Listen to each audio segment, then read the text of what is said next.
Today we're doing something just a little bit different, as you can tell. As a community, we just went through a really important series, and we wanted to take some time to really digest and wrestle through some of the practical implications of this series. How many of you guys have been here through the entire series of God and Sex? Nice. A lot of you guys. How many of you guys are like, what in the world is happening? Don't raise your hand. I'm just kidding.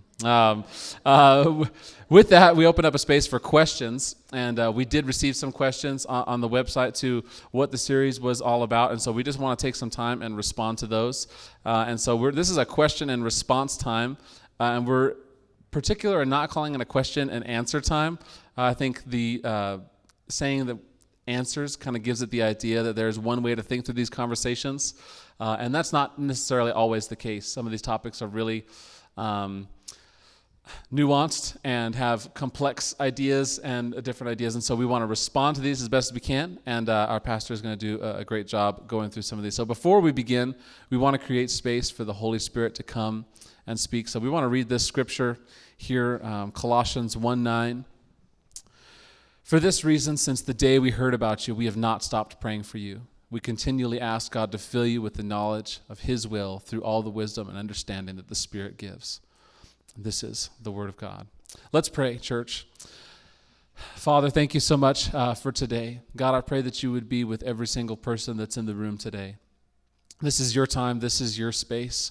I pray that you would invade and do just a holy meeting. God, I pray that you would fill your pastor, our pastor, with your words, Lord, and your Spirit. God, I pray that you would just give him a holy wisdom and anointing for today. Lord, as we talk about some of these difficult questions and tough questions, God, I pray that people would be vulnerable and open to what the Spirit has to say and do.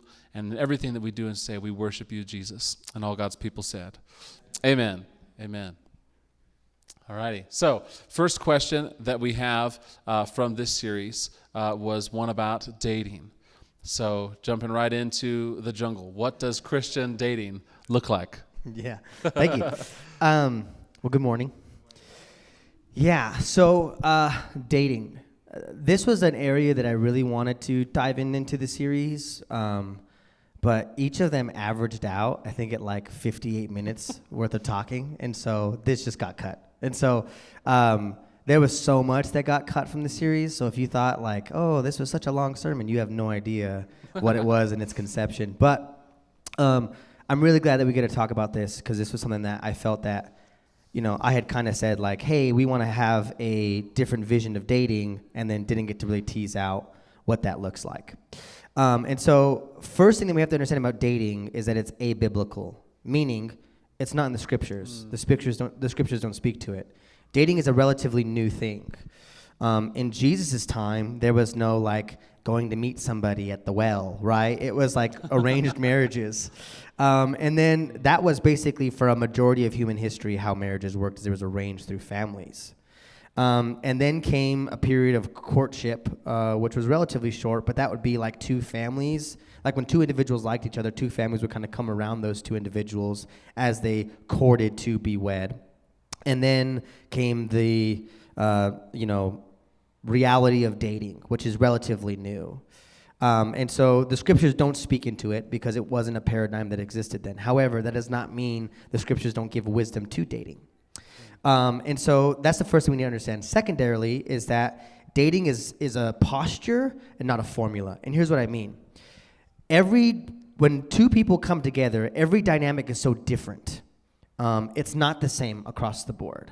And so there's not a formula. It's not like, hey, we do 3 group dates, 3 individual dates, right? 10 romantic. It's like there's no like formula for it and how it should look in that way. But there's postures.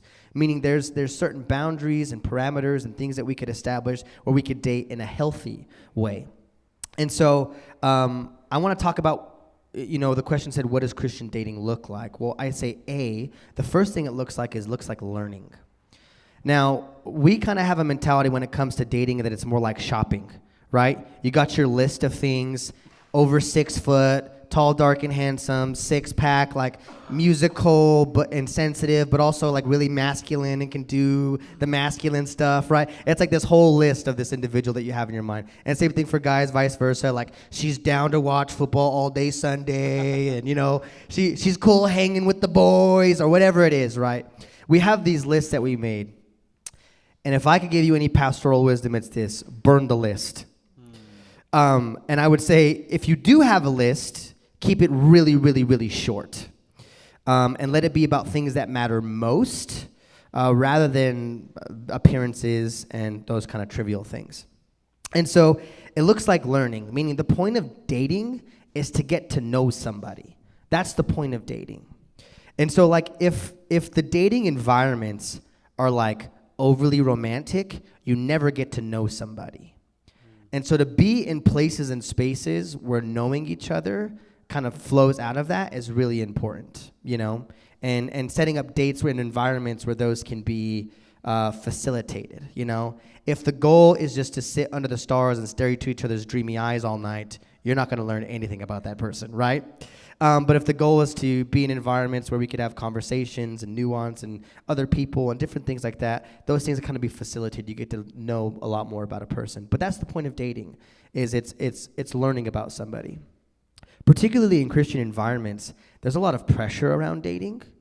There's all these questions like, are they the one? Are they my soulmate? Is God calling us to be together? And it's like, that's a wicked amount of pressure. And that's like on the first date. It's like before the appetizers come, you're trying to like decide, can I marry this person? And it's like, those are the right questions to be asking, but kind of the wrong time. The point of dating is to learn and get to know somebody. And then you ask those questions of like, hey, could I see myself with this person for the long haul? But the posture of dating is learning. So they're not coming in to meet your preconceived notions of what a mate should be, right? They're coming in and you're just trying to learn from them. And I think when we take that posture, it allows us to keep the relationship with an open hand. Meaning you didn't put all these stakes on it, that it has to be this really important, monumental thing. And so if the date doesn't go well, you're not like crushed and defeated, right? And if the date goes well too, you're not like, you know, so what does this mean? Where are we moving in 6 months or whatever, right? It's more so open-handed of, I'm just coming to get to know this person. And so if it doesn't pan out, we're both in that posture of just getting to know each other. And so there's no harm lost. It's like, hey, we had a couple times out at Chili's and had some good food to eat, and we watched a cool movie, and I enjoyed my time with you. It's not going to work, but that's okay. Or, you know, hey, I can see this really going somewhere, and this has been really good, et cetera, et cetera. But I think when you have that posture of learning, and it's not this, like, monumental thing, that's really helpful. Next, I'd say that dating looks like respect. You must respect the person that you're dating and must show proper respect. And so pragmatically, what does that look like? First and foremost, it's being honest. Much of the dating game is about, it's more like fishing than anything else, right? Like you're just putting the bait out, hoping to get something to bring it in.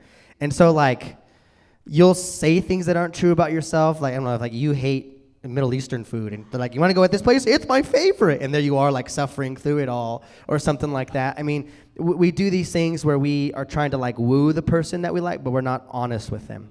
And those are silly examples, but there's also like levels of honesty that we need to be honest with, like where you're at in the dating phase, right? If you are looking to get into something serious, if you are coming off of a breakup that really hurts you, like where you are emotionally and the things that matter to you, but being honest. That was one of the things Celeste and I committed to really early on, is that we would be honest with each other even if we knew our honesty would hurt the other person. Now, we never said things to hurt the other person, right? It was never like, we never were brutally honest, but we were always honest. And we realized that that's the only foundation anything can be built upon as a level of honesty. And I knew that even if she told me something I didn't like, at least I know she was telling me the truth. And so respecting the person looks like telling them the truth, being honest. It also looks like setting boundaries and respecting boundaries. And so as dating unfolds, it looks like you establishing, hey, here are my boundaries, not just like physically, but like emotionally, what desires and things do I have for rhythms of a relationship, and then respecting the other person's boundaries as well. And lastly, it looks like being sincere. We live in a day and age where like games in dating are like ridiculously high. It's like there's all this like chase and I go cold and ghost and whatever else. And there's just like all of this nonsense happening. I have a date with you at 7, but I have another date at 10 and whatever else. You know, there's this like lack of sincerity. And so what Christian dating looks like is being sincere. It's not playing games. It's not running around. It's not, making a mockery of it. It's really respecting that person and being honest and setting and respecting boundaries, and as well as kind of communicating where you are and how you feel about it.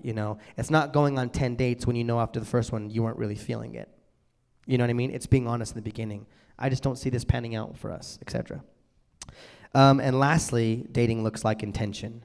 So we need to be intentional when it comes to dating, not just, is there a warm body around, I'll go on a date with you kind of a thing, First is like, do we share convictions? And this is like really important. Like, are we aligned on the things that matter to us? Now, I don't think this is like date one per se, like sit down, tell me your convictions, right? But I think it is early on enough in the process to know like whether or not y'all guys are wasting each other's time.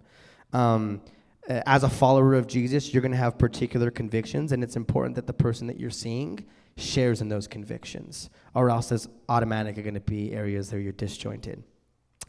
Secondarily is like, do we complement callings, And I don't necessarily just purely mean like vocation, like what you do for a living, but more so like, what is the trajectory that your life is on? And does that person, can that person fit in with that reality? And lastly is like, do we have clarity? In the relationship, is there an amount of clarity going back and forth where it's clear, where you are understood, where both of you guys are? But I think dating looks like learning, respect, and intention. Phenomenal. I think in the room there's probably several different phases that people are in. There's probably single people in the room. There's probably people that are dating. There's probably people that are wanting to date. There's probably parents of people that are dating or, soon to be dating. And so there's probably a lot of those in the room. What are some tips for people that are in that world or involved in that world, around that world? Sure, yeah. So the first thing I'd say is in dating, we have to reorder our priorities. And what I mean by that is like we come in with like the least important things on the top of our list, and then the really important things, we'll get to those things later.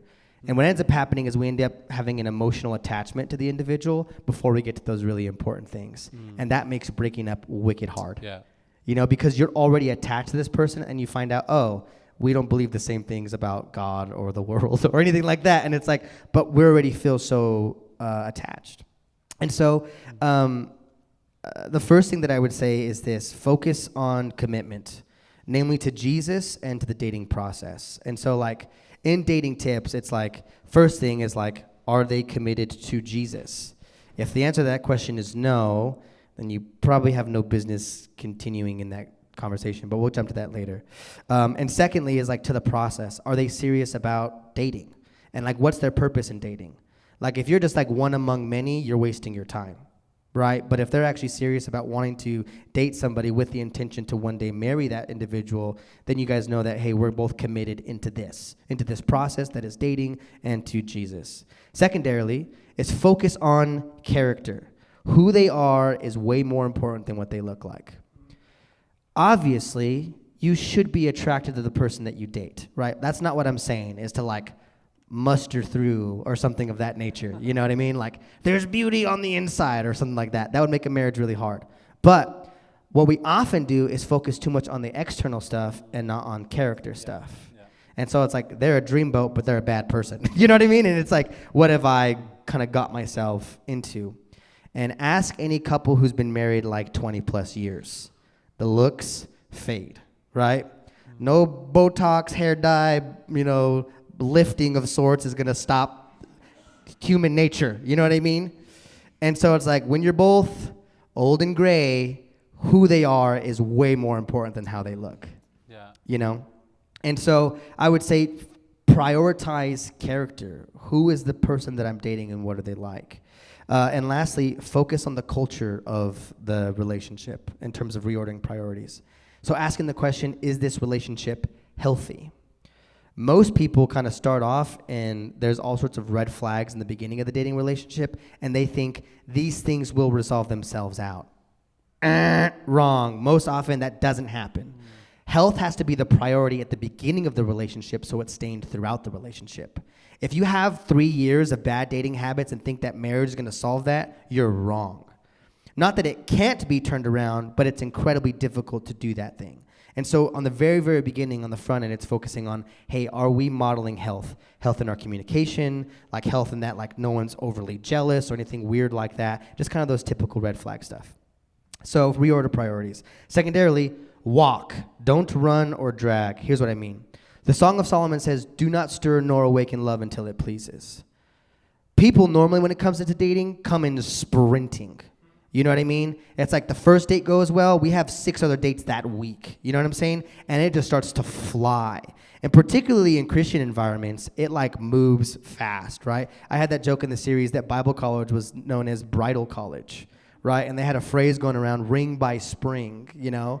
And that like, it just hits like a hyperdrive and moves way fast. And so a lot of people really rush through that dating process trying to get to the end telos, which is marriage, bypassing the really important parts that need to happen in dating, where you get to really know one another and you guys see how this thing's going to work out. The shadow side, the flip side of that coin, is people who drag. Right? There's been people who have been dating for like 12 years and aren't married. And I'm like, dude, if you don't know 12 years in, you don't know. You know what I mean? Like it's not going anywhere.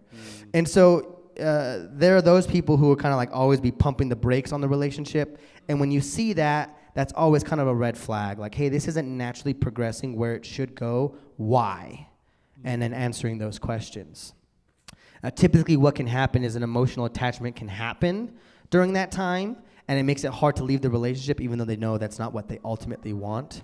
And so sometimes it's a really painful breakup, but it needs to happen. But so I would say don't sprint, don't run out the gate, and don't drag, but walk. Take the pace of the relationship as it goes on. And so for some people, they're speed walkers, and that moves a lot faster, And for some people, they're Sunday afternoon stroll kind of walkers, But either way, it's a healthy pace to let the relationship naturally go where it needs to go. And then integration, not isolation. So when a couple first starts dating, something unique happens. They get sucked into the black hole of the relationship. It is only those two that like exist in the universe for a while. And if you'll know you're those people when the people around you start to tell you you're becoming those people. It's like you go out to dinner with friends and you only talk to like the person you're dating, and it's like the rest of the people aren't in the room, It's like, no, you're so cute. Blech. All right, we get it, all right? I'm a romantic as much as everybody else, but that's just gross. Stop it.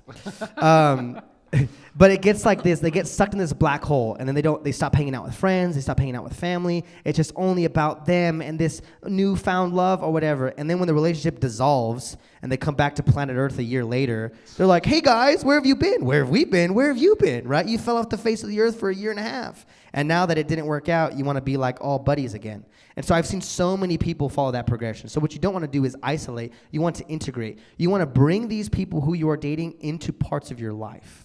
Because family, church community, and friendships can help you perceive things you don't know. Yeah. So bringing them around family, obviously at an appropriate time. It's not like second date, want to meet my whole family. But at the appropriate time, incorporating them into family because your family loves you. And they want what's best for you. And often they can see things that you can't see. Yeah.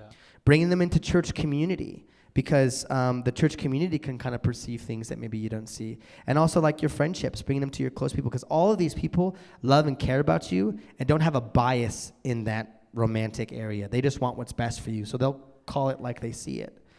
And what often happens is that isolation takes place and bad habits or red flags are showing. And nobody's able to speak into that because nobody's able to perceive or see it. But whenever you integrate them into your life, those things can kind of happen. Like, hey, I'm seeing this doesn't seem too healthy, I'm not sure what that looks like, etc. And so they often can see things that we don't. Next is focus on cultivating a friendship. I can't emphasize this enough. This is like the priority of dating, is cultivating a friendship, because that is the bedrock of a marriage. We focus often on like the romantic parts of things rather than on deep friendship. And it's deep friendship that sustains a marriage. And so focus on cultivating a good friendship. Like, if apart from looking at the person, you don't enjoy spending time with them, that's a problem, You should want to spend time with them and enjoy spending quality time with that person. And lastly, breathe. We put all of this pressure on relationships, on dating, and it can be crushing. You know, by the time someone makes it to me with like dating things, they're in meltdown Mach 5. You know, I don't know, we're supposed to get married. It's like, it's the whole thing. And it's like, whoa, time out. Where did this start? You know, where have you been feeling? And then you follow those things back, and it's like, oh, you know, we're not at threat level midnight or whatever, right? We're like somewhere way down here where it's like not a big deal. That was an Office reference, sorry. But yeah. Yeah, dating tips. One word I wanted to speak on real quick, and that note about staying connected and not isolating.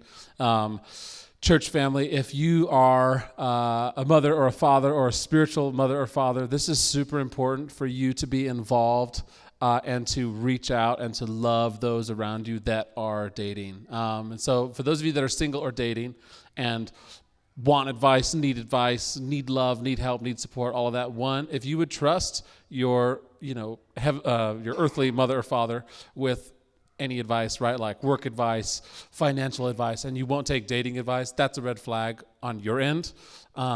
You should open yourself up to some sort of wisdom and guidance from somebody that is an authority figure in your life.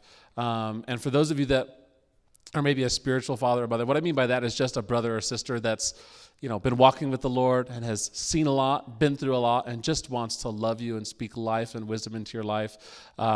Would you also just pray for those people in our community and in our sphere that are in those places? Because I think for me, that was one thing that when me and Ash were dating, it was like, my parents, do I trust them? Yes. And then it's like, when it comes to dating advice, it's all, Mom and Dad, no, you don't know what you're talking about. And it's like, and that was a red flag on my part, and my wife is amazing and everything turned out okay. But that was one area that I lacked wisdom in, and I'm so grateful for so many of the people here in this church that have surrounded our younger believers in, and so step into that role.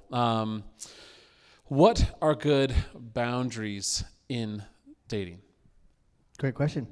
Yeah, so as followers of Jesus, our desire is to be faithful to Jesus even in our dating, And candidly speaking, this is a place where I see our church struggle a lot, is in the area of dating and dating well.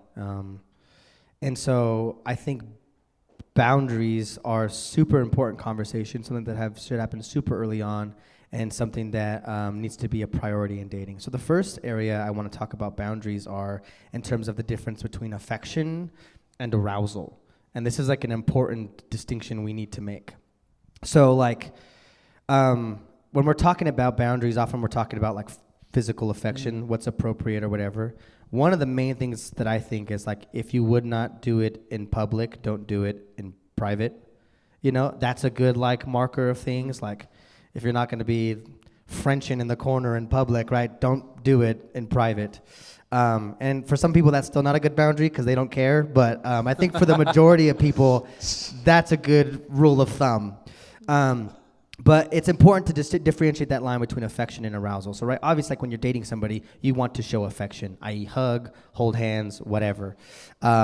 But I think it's important that you differentiate where that line is and be sure not to cross that line. Because once it transitions from affection to arousal, you begin to go down a very steep hill quickly.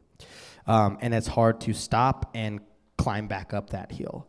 So I would say like showing affection is fine, but if it leads to a place of arousal, it's not. And that just comes to you knowing your boundaries. Secondarily, don't be alone in private, period. It's just bad news. It just is. Like, there's so many people who are like, but we promise, like, we just, like, pray. Or it's like, yeah, okay, good one. But no, that's not what happens most often, right? If you give the flesh an opportunity, chances are you'll take it, And so just don't put yourself in dumb situations. Like, at his apartment at 10 p.m. at night. Nothing good is happening at that moment. Nothing that's going to at least be spiritually beneficial to you. So don't do it. I don't care if there's like a kettle corn and you guys are watching a Netflix series. It's just not a good place to be. Yeah. I think that, being alone is an important part of the dating process, but I'd say always do that in public spaces. Just so there's that shared kind of accountability in that. But being alone in private, it just doesn't work, guys. There's just not another way around it. And And lastly, communicate and respect boundaries. So like, be brutally honest with yourself at where your boundaries are. So like, for some people, showing affection is like, it doesn't lead to any sort of like sexual advancements, right? Any sort of like state of arousal. But for some people, it's like, dude, like if she holds my hand, I'm going there. Then it's like, draw the line, you know? And communicate that line. Like, I love you. I think you're really pretty. I want you to know that I'm for you, but you can't touch me. Thank you very much, right? It's like just being honest about where that boundary is. And for the other person who's receiving the communicated boundary, respect that boundary and respect that person. Because you may not have the same boundary, but it's like you're willingly dragging in the person you're dating into a place of temptation. And so respect that boundary. And steward that boundary even when the other person doesn't want to. Because chances are, if that other person is facing an area of temptation, you'll be the person who stands strong and say, no, we agreed that we weren't going to do X, Y, or Z. And so, yeah. Awesome. One of the questions that was submitted online was, is it wrong to date someone if we are unevenly yoked? Nice, yeah. Very Christian language, for sure. Only Christians say that, right? Nobody else is like at work, like, I'm dating this guy, but I don't know, I think we're unevenly yoked. It's like nobody uses that, right? It obviously comes out of the scriptures where Paul gives that instruction, right, to not date somebody who's unevenly yoked. But like, what does it mean to be with somebody who's unevenly yoked? And so I think the best framework to set this up is the ideas of trajectory and maturity. So trajectory being, where is the telos direction of their life going, the purpose of their life? Telos meaning? Telos meaning purpose. Where is their life headed? What's the trajectory of their life, right? And then versus maturity, like how mature are they? These are two different questions. So if your trajectory is in two different directions, it's not going to work. Like if they're a faithful Buddhist and you're a follower of Jesus, that's not going to work. And that's what Paul is speaking to there, right? If they're like a staunch atheist and hate God and you want to like follow and serve Jesus, that's not going to work for a million reasons. And that's what Paul's talking about. But there's also another conversation about maturity, right? And that conversation is like, look, you've been following Jesus for 10 years. They've been following Jesus for 1. Is it okay to date? And to that question, I'd say, yeah. Their telos, their purpose, their trajectory is pointed in the direction of Jesus. And there's all sorts of like nuance and conversation about maturity and growth. It makes it harder. It's a harder journey, but it can be done. And that's not being unevenly yoked. Being unevenly yoked is like we have two different trajectories. Secondarily, missionary dating doesn't work. It just doesn't. Now, I know you'll say, well, I know someone. They are the exception, not the rule. Yeah. 99% of the time, and I pulled that stat from the top of my head, but in my pastoral experience, when a believer dates a non-believer, they ultimately leave the faith. It just happens. The gravitational pull of the other person is just stronger. It just is. Now, there are exceptions to that rule, what's happened the other way, and thank God. But if you're going to ask me about a good framework for dating, missionary dating isn't the one. Isn't like, oh, but he's just so handsome. I can make him love Jesus. You can't, all right? I don't care how good your banana bread is and you know how sweet you are. It's like you're not winning him over to Jesus that way. Let him come to Jesus on his own and then whatever. And we do see in church, too, like somebody who will play the part in order to get the girl. You know what I'm saying? They'll come through the doors, they'll sing their songs, they'll clap their hands, whatever. And once they got the ring on the finger, they're out the door. And they did it for the purpose of just getting the girl, you know? And so that's why I think integration is really important, because the community can kind of see that and mark that out and be like, hey, we don't have a good feeling about so-and-so. I guess it could be girl the other way around, too. It's just way less likely. And lastly, dating somebody who doesn't follow Jesus is where a bad marriage begins. There are so many people, I mean, people even in this room who are right now in a bad marriage because their spouse doesn't believe. And if they could go back and talk to themselves when they were going down the aisle, they wouldn't have walked it, because they would have said of how painful of a journey that has been. It gets really complex, like, and like everyday life decisions, like what does your weekly rhythms look like, and also like really big things, like if y'all guys are going to have kids, how are you going to raise them? What ethics and values and belief systems are you going to have? If you're contradictory there, good luck. I mean, I know so many people who are getting ready for church on a Sunday morning, and their 7-year-old is like, why doesn't daddy come to church with us? Well, he doesn't believe like we do. Well, I want to stay back with dad. There you go, right? And so you think it's something that can be easily worked around, but it's just you're in two different trajectories going in two different directions, and it just doesn't work. So, yeah. And for people that might be in that context, where maybe there is a marriage that there's like tension and stuff there, God can absolutely work and break through. And so don't be discouraged if that's where you are, if like your prayers and your thoughts are like in that space constantly. Do not lose hope. Do not lose heart. God has put you there for a reason, and God will use you and your life, and so hang in there. I also want to say, too, I just sense that the Spirit is speaking and moving in certain ways, and so for those of you that are here, maybe you're thinking, like, none of this has anything to do with me, about dating or whatever else. Will you just be faithful to just listen to what God is speaking and doing in the room, and maybe take notes and think of ways that you could maybe speak to someone after service or pull someone aside and talk to them. But it's important that for all of us in different stages of life that we just hear what God is doing in our community as a whole and be aware of how God is moving and how God is stirring, and so we can all be present. And so another question that was submitted was, how and when do me and my boyfriend have a conversation about our sexual history, and how much detail do I go into? Yeah. Great question. So I'd say it's really important to have that conversation early on before like emotional attachment starts to form.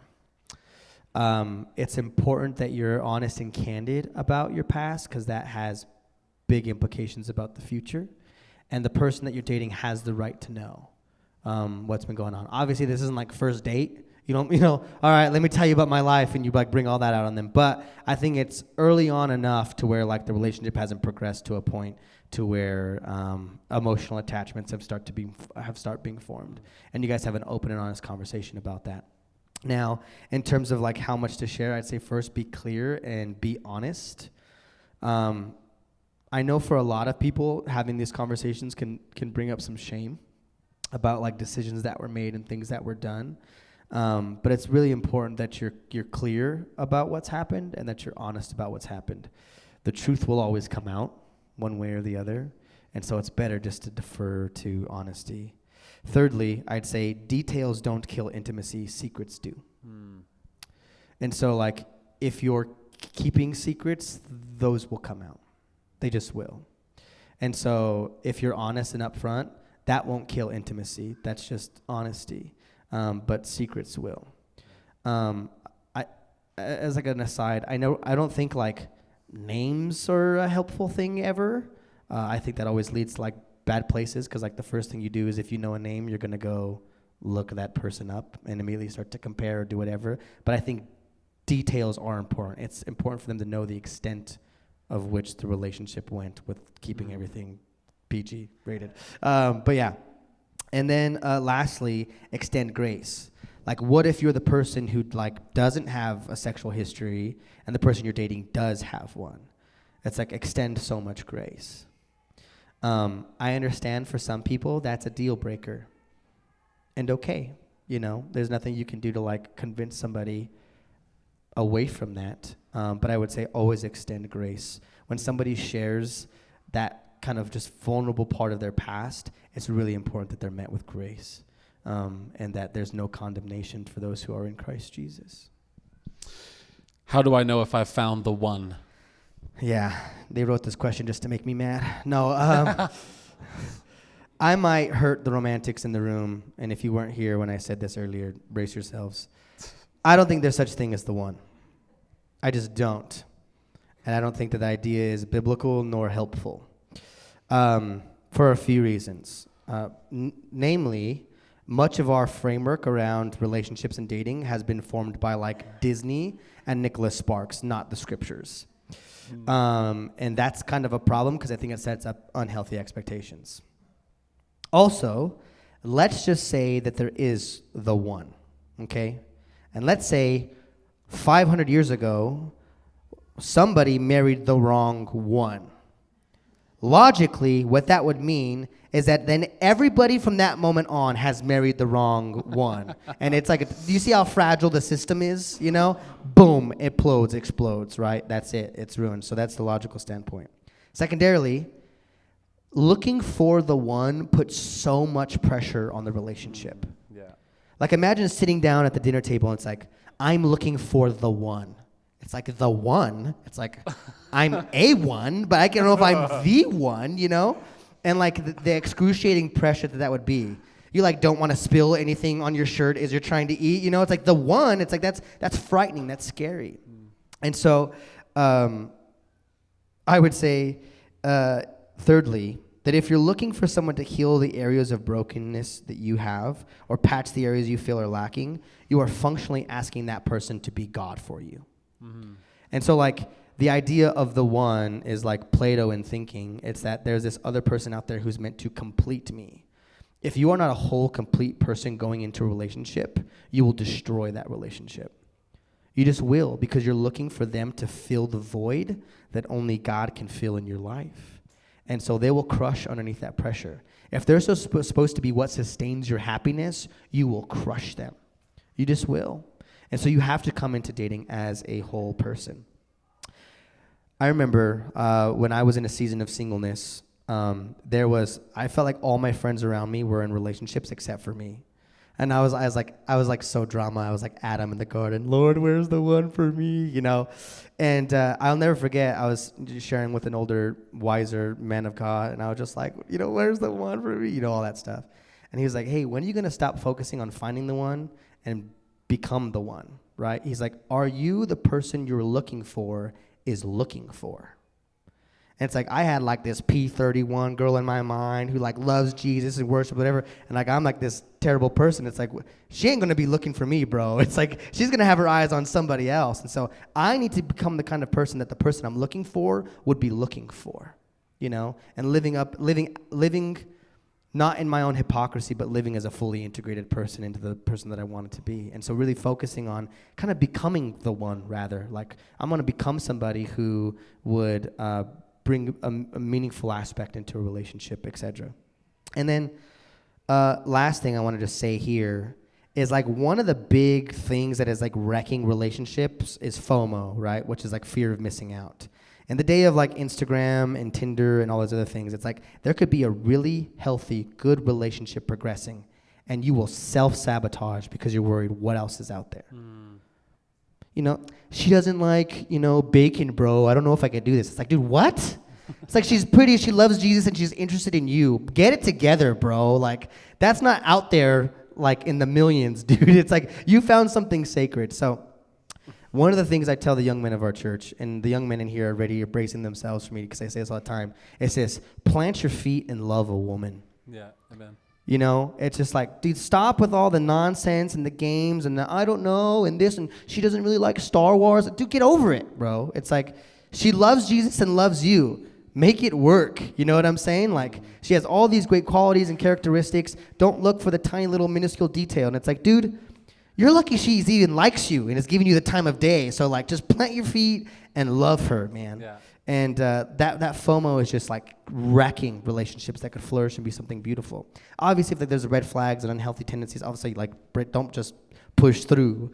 But if it's like really trivial things and you those are easily identifiable, it's like just plant your feet and love somebody, man, and see what God does, something great there. Yeah. Yeah, absolutely. Moving into sexuality. Mm-hmm. You guys ready? Is masturbation wrong? Great question. I did answer this. The room got really quiet. Sorry. I did answer this in the sermon series, so I'm assuming the person who wrote this wasn't there for that part, so there's more information there. But to answer the question here, the Bible doesn't speak to this again, and so like where the Bible's silent, like we're silent.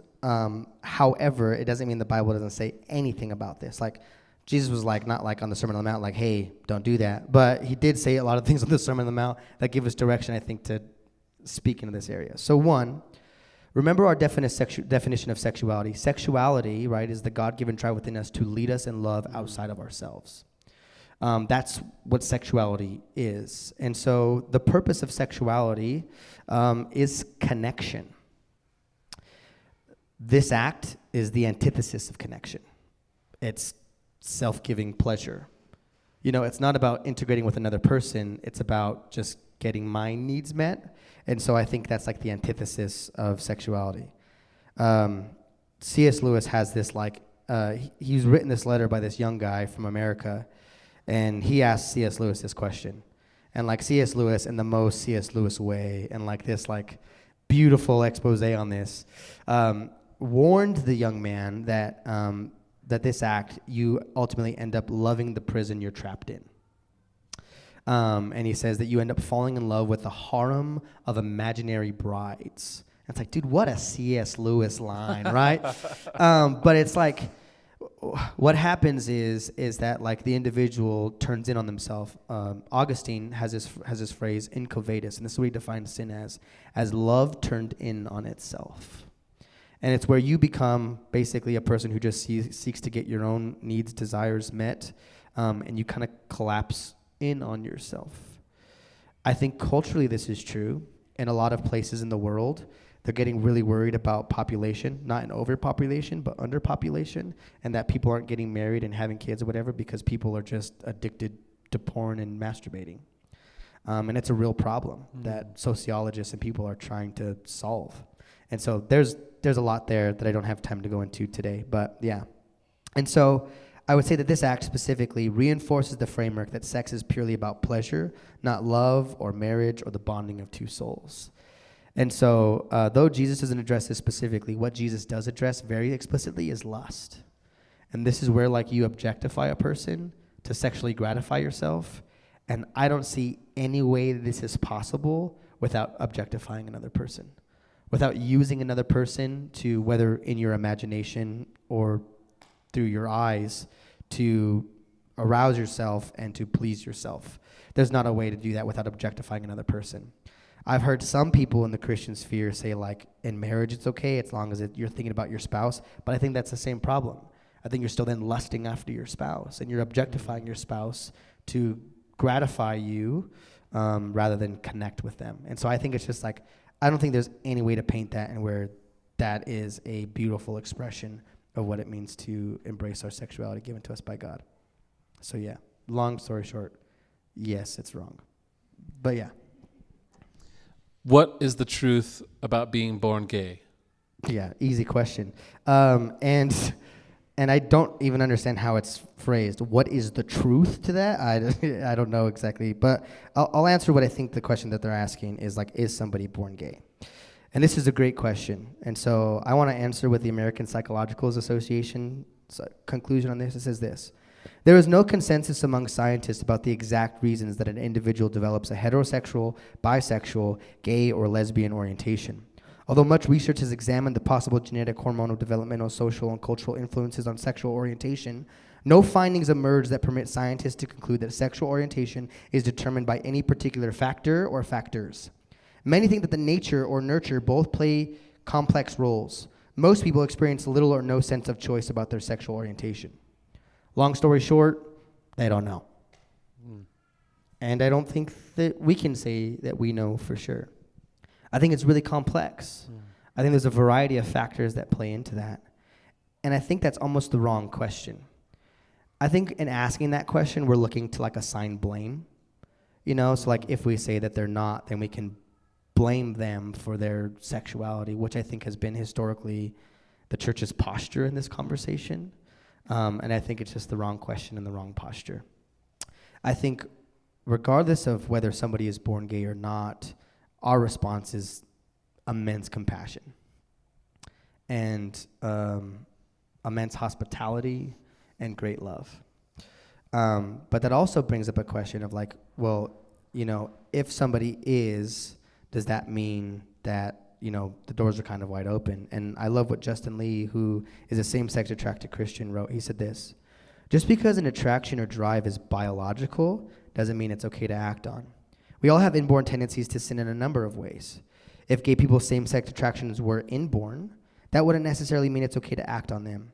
And if we all agreed that gay sex is sinful, that wouldn't necessarily mean that the same-sex attractions aren't inborn. Is it sin, and does it have biological roots, are two completely separate questions.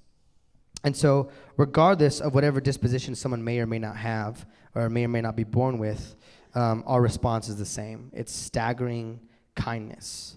So our job is not to try and diagnose or assess where it came from, but instead to sit with them as they wrestle through the deep questions about their sexuality.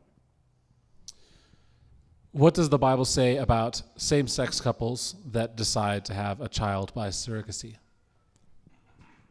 It doesn't say anything about that. It just doesn't. I mean, much of that technology didn't exist in Jesus' time, and so that isn't a reality. But I think the scriptures are clear in their biblical sexual ethic, and I feel bad because this isn't necessarily the right place to have that conversation. If you didn't hear my talk on same-sex relationships in the gay community, go back and listen to that, because I teased out for about an hour and 20 minutes what the scriptures teach on this and what I think our posture should be. And so a Q&R is not like, I'm going to give sound bites here and not nuance the way I'd like to. And so I just want to preface with that. But to answer that specific question, the Bible doesn't speak to that, but the Bible does speak to same-sex relationships.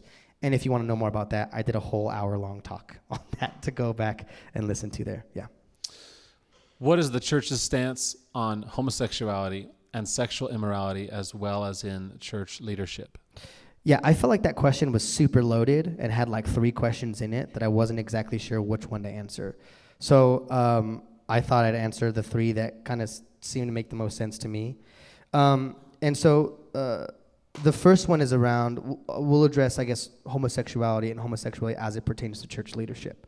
So I think to have this conversation, we have to articulate kind of the layers in which this question finds itself, because like when someone identifies himself as gay, that can mean a lot of different things. That can mean that they're attracted to somebody of the same sex. That can mean that that's a key part of their identity. I identify as a gay person. And that could also mean like they're speaking about their actions, like I'm actively sleeping with people of the same sex. They can mean any one of those 3 and any combination of those 3. And so like it really is a case-by-case basis and understanding like, hey, what do you mean when you say that you're gay? And us having a conversation about what that looks like there. So I do want to preface with that kind of nuance and those kind of tiers. And I'll address each tier. So first, can somebody who is same-sex attracted serve in the church? And my answer to that question is yes, as long as they remain faithful to the teachings of Jesus. Just as a heterosexual person has to abide by the teachings of Jesus and their same-sex attractions, right? If you're a heterosexual person, you are attracted to people of the opposite sex who are not your spouse. Your call to Jesus is to remain faithful to your spouse, right? And so I would say if we're talking on a level of attraction is not sin, right? There are a lot of biological responses that happen to you, and this is what the biblical authors frame as temptation, right? And if temptation or attraction is sinful, then Jesus sinned. Because the scriptures tell us that he was tempted in all ways as we are, but did not sin. So it's clear that the scriptures kind of differentiate those realities. And so, like, for example, for somebody who's heterosexual, you go to the grocery store, the checkout person is really attractive. You see that with your eyes. And there's a biological response like, they're really good looking, right? That's not sin, perceiving that, right? Or else you'd have to go in the world, like this, not seeing anybody. There are attractive people in the world, right? But the response is, what do I do with that attraction? That's the key question. That's what we're really putting the pin down on. And so, can somebody have same-sex attractions and serve in church leadership? The answer to that is yes, as long as they're remaining faithful to Jesus and his teachings about the sexual ethic. As I would say, can somebody who's heterosexual be attracted to other? Yes, absolutely, as long as they're remaining faithful to Jesus and his sexual ethic. Now, the next level is the next tier of identity. So, I'm never a fan of somebody like putting something before Christian, like, I would never identify myself as I'm a straight Christian, right? That just doesn't seem to fit well with me. I don't think we should put anything before Christian, because I think that is the chief identity marker. It's like Christian basically dictates what the rest of our identity is. But I do understand people who do this to express in a clear and concise way what their experience has been like. So like, For somebody, I guess, who's a minority in, a predominantly white church or something of that nature, if they express themselves like, hey, I'm a Hispanic Christian, they're trying to name an experience they've had in the church. And that I understand. In the same way that someone would say that I'm a gay Christian, they're trying to name an experience that they're having in the world.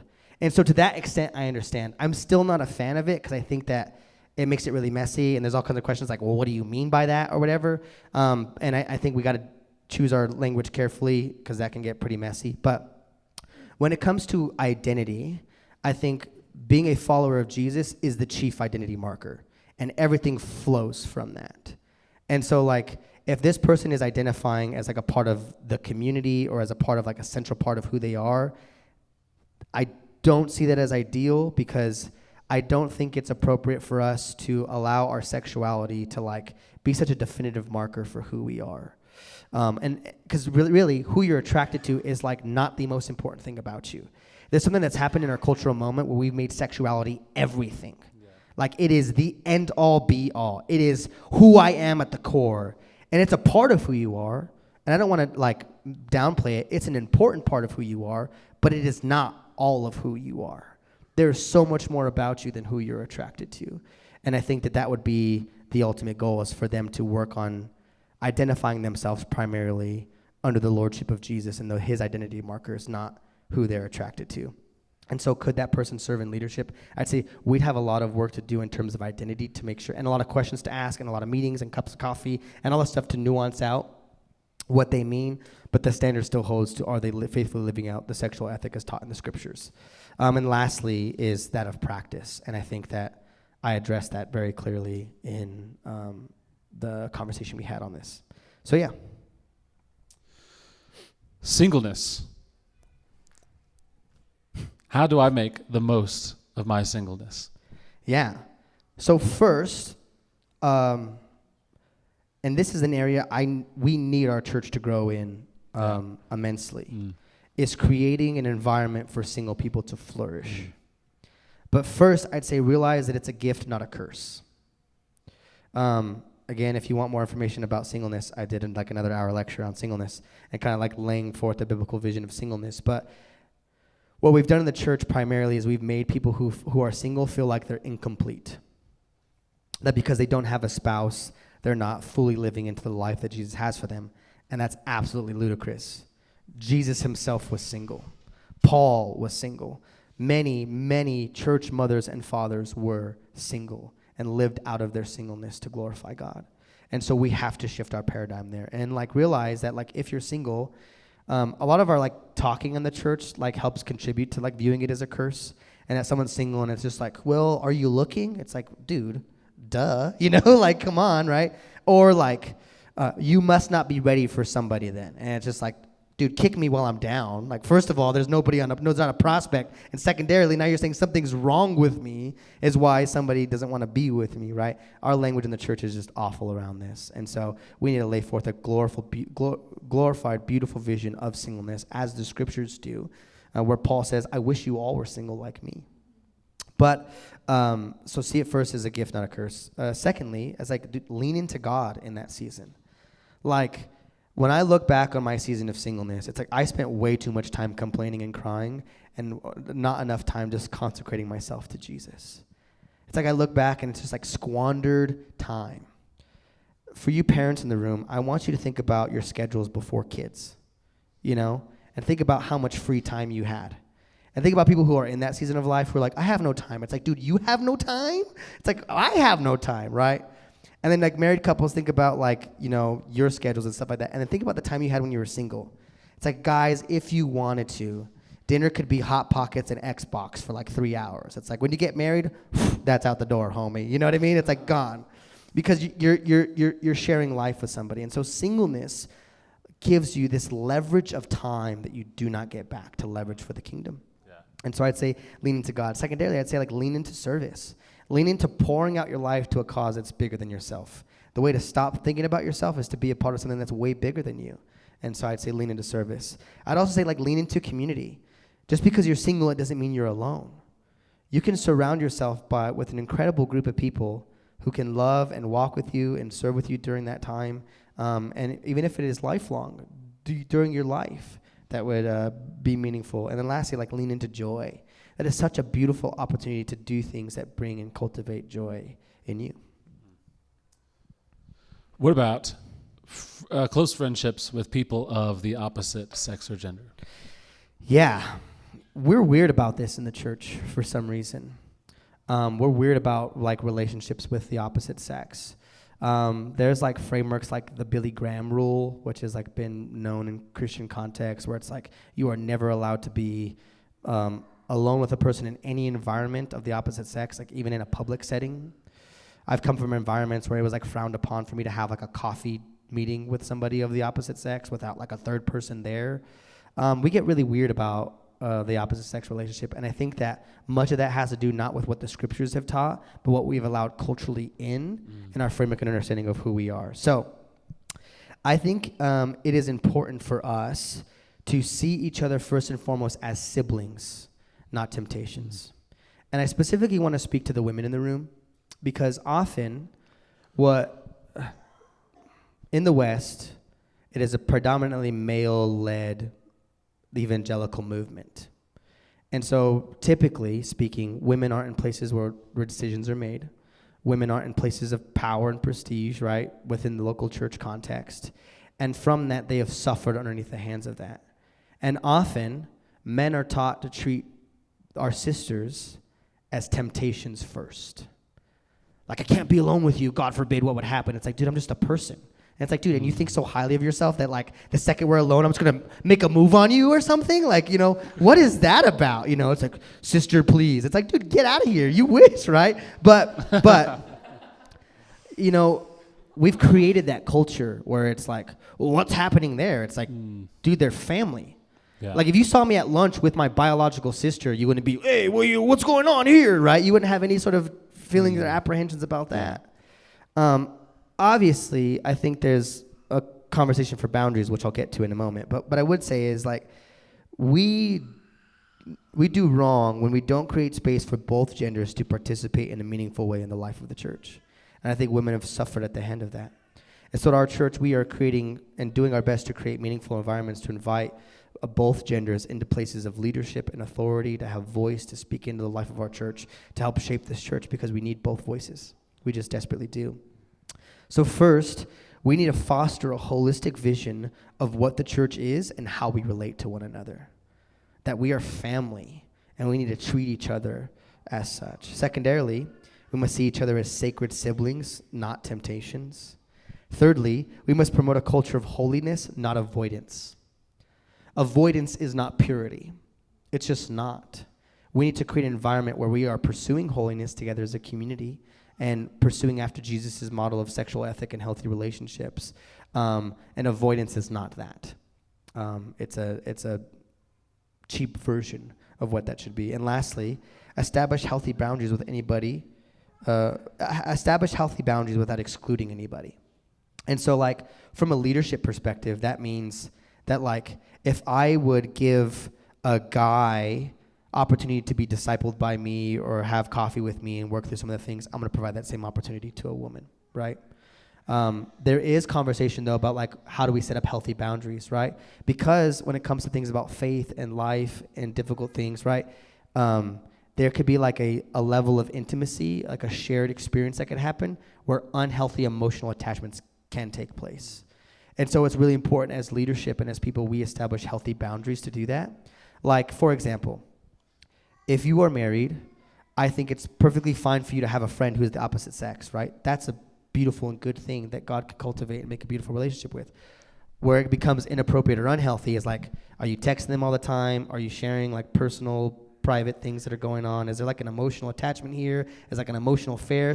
You know, and so it's like intimacy without boundaries is super dangerous. And so there's, like, clear lines drawn in the sand of, like, hey, this is a line that we don't cross.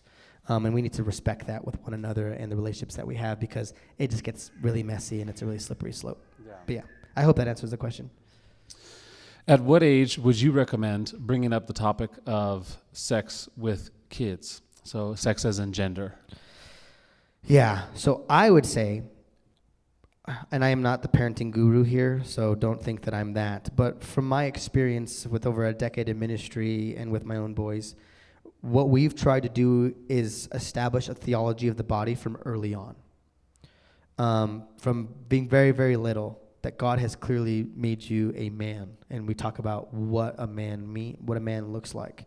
And so I think it's important to have this conversation, obviously at an age appropriate and really flexible based on the individual child and the questions that they have. But we try to do this a lot in our house. Like, this is what men do in our house, and this is who men in our house are. And so, like, examples would be like, men in our house tell the truth.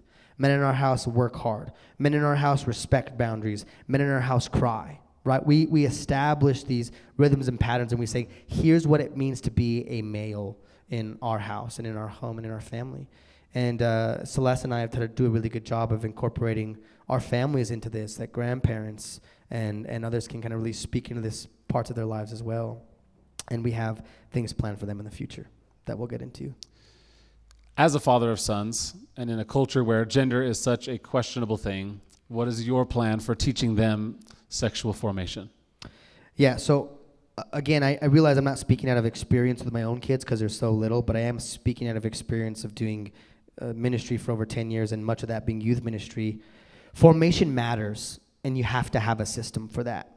And so our plan is to be very intentional with the young men and women of this house, Zion, to equip and encourage parents to engage in these conversations in a theologically rich and very practically accessible way. So in short, the framework would be this. First is becoming intentional as parents. Like, if you're looking for someone to swing down and teach your kids about how they should view their bodies and how they should view their sexuality and how they should live well, no one's coming. If you're looking for the church to do that, wrong. That is your responsibility as the parent to lead in that area. And so you have to become intentional.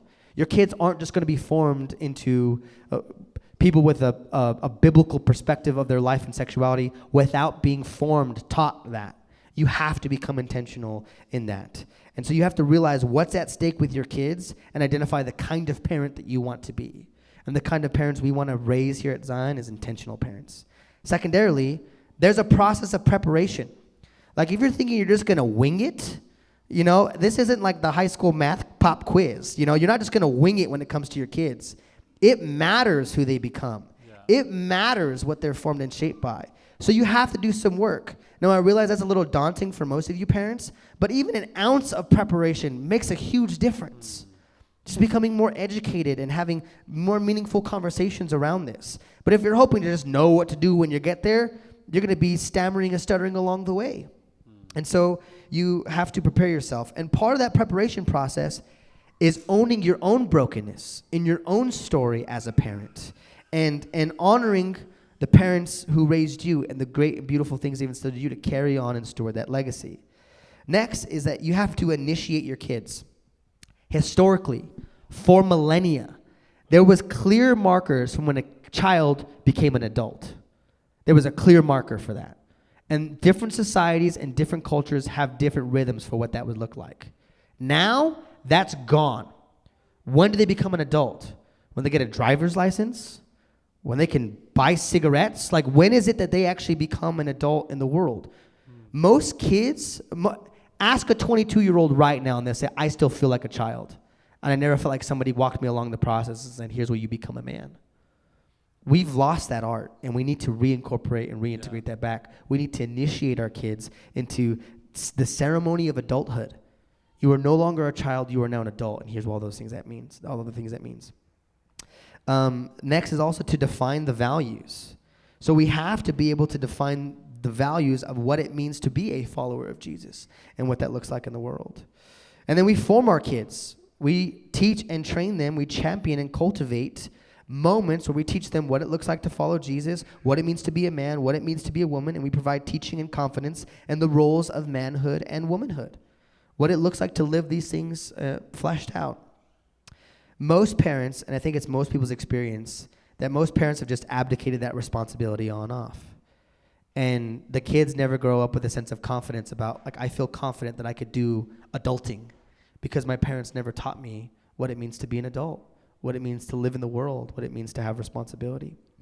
And lastly, we're running out of time here, is to recognize our kids. So to celebrate and welcome them with blessing and to becoming men and women. That as a community, when they make that mark, when they become a man or woman, we celebrate and we champion them and we welcome them into the community of being men and women. But yeah, there's a lot more conversations on that coming up. Yeah. Well, thank you so much for taking the time to go through all these, and thank you everyone that submitted questions. I know it can be tough to do that, but it was anonymous, and I hope that helped. And we want to continue to do this. I know we didn't talk about everything here. I want to call Josiah up, and as we prepare to close, I just sense that there's probably a lot of feelings in the room. Maybe some questions were answered for you. Maybe some things you got some clarity. Maybe you have more questions. And we want to keep this topic open. And this series was something that was born out of a deep desire in our hearts, the leadership here, to really just speak into the cultural moment that we're in and steward our bodies well and steward our sexuality well. And so this is going to be something that we're going to continue to just talk about and to bring forth. And so we just want to transition now into a time of response and whatever that might look like. And I'm going to transfer it over to Andrew and let him kind of lead us into response time. I'll hit the lights. Yeah. Artie, will you stand with me? I know you've been sitting for a while. All righty.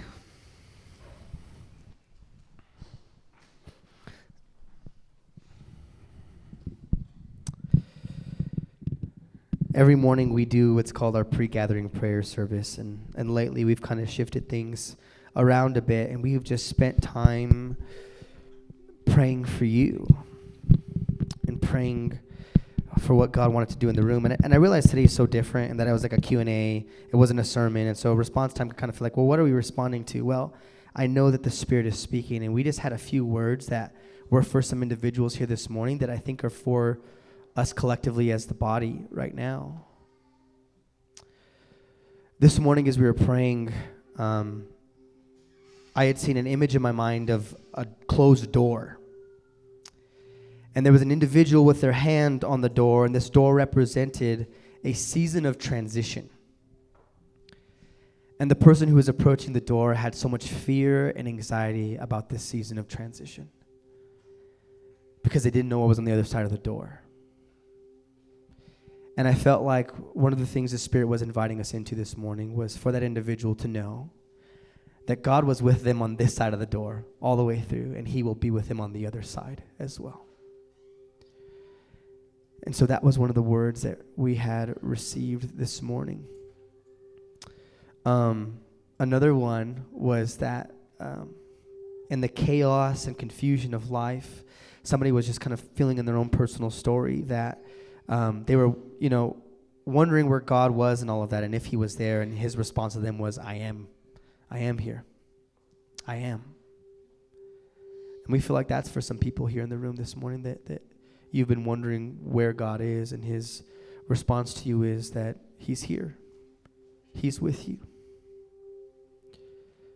And so we want to ask you to take a moment of risk and just respond to what the Spirit is speaking this morning. If you find yourself in a season of transition and you feel the Spirit speaking to that, I want to just invite you forward. And here's what I ask you to do, just to come to the front. And again, there's nothing special about up here. There's not like a holy anointing on this piece of concrete here. But when we respond to God, we respond with our whole selves, not just in our minds or in our hearts, but with our bodies. And we come to say, Jesus, you're speaking, and I want to respond. And so this embodied response is a declaration of faith that, God, I see you moving, I hear you moving, and I want to do that. And so as you come forward, I just want to ask you just to come forward and put your hands out as just a way of saying, Jesus, I want to receive from you this morning. Now, here's what's not going to happen. You're not going to get interviewed. We're not going to say, tell us all the deep, dark secrets of your life and what's been happening to you lately. No, we just want to bless what God is already doing in you. So as you stand here with your palms up and your arms open, someone will come and lay a hand on you, and they're just going to pray for you. They're just going to pray that God would bless what He's already doing in you. And maybe you're here, and you're the other person wondering where God has been. And His word for you is that He's here. He's here with you. So as Josiah plays, we're just going to create that space. If that's you, would you just respond? Would you respond by just coming forward and putting your hands open like that? Like, Jesus, I hear you, and I want to I want to be where you're moving. Oh, let us worship.